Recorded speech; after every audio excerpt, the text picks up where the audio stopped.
કાળી ચૌદસના દિવસે મહાકાળી માતાની પૂજાનું અનેરું મહત્વ છે। જોકે હજી સમાજમાં ઘણા અંધશ્રદ્ધાળુ એવા છે કે જેઓ આ પવિત્ર દિવસે કાળી વિદ્યાઓ કરાવી પનોતી દૂર કરવામાં માને છે।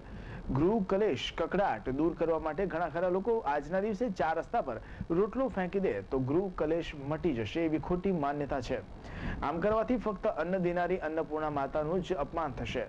ગરીબોને આજે એક ટાઈમનું ભોજન જેમ તેમ કરીને મળે છે, ત્યારે અંધશ્રદ્ધાળુઓ આવી ખોટી વિધિઓ કરીને અન્નનો બગાડ કરી રહ્યા છે। ગુજરાત વિકાસ સેવા સમિતિ દ્વારા આવા અંધશ્રદ્ધાળુઓને આમ ન કરવાની અપીલ કરી હતી।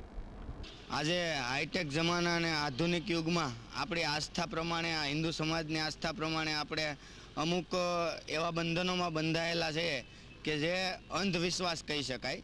જે આગામ ભૂતકાળમાં એ આ શેનું કઈ પ્રકારની આ ઘટના થયેલી અને એનું પુનરાવર્તન આપણે કરીએ એનો ખ્યાલ નથી, પણ આજે આધુનિક યુગમાં અન્નનો બગાડ, અન્ન એટલે આજે વિશ્વમાં કેટલાય ગરીબ લોકોને અન્ન નથી મળતું। આપણા દેશના કેટલાય એવા 50% લોકો એવા છે કે જે ગરીબ લોકો છે અને ઝૂંપડામાં વસવાટ કરે છે અને એક ટાઈમ ભોજન નથી મળતું પૂરતું।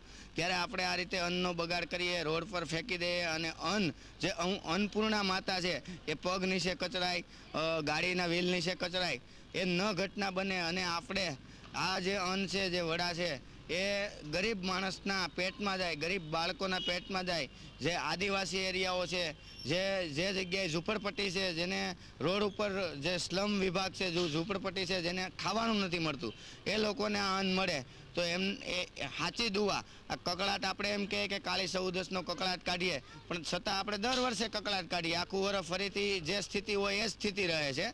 ત્યારે સાચી દુઆ એ છે કે આ અન્ન બીજાના પેટમાં જાય અને એનો હોટકાર આવે અને એ બોલે કે જેણે મને ખવડાવ્યું એનું સારું થાય। કે જેના આમાં વડા હશે એ બધાનું તો સારું થાય અને હું એમાં માનું છું કે ચોક્કસ એની દુઆથી આપણા ઘરની અંદર સારું થાય। આઠવા વિસ્તાર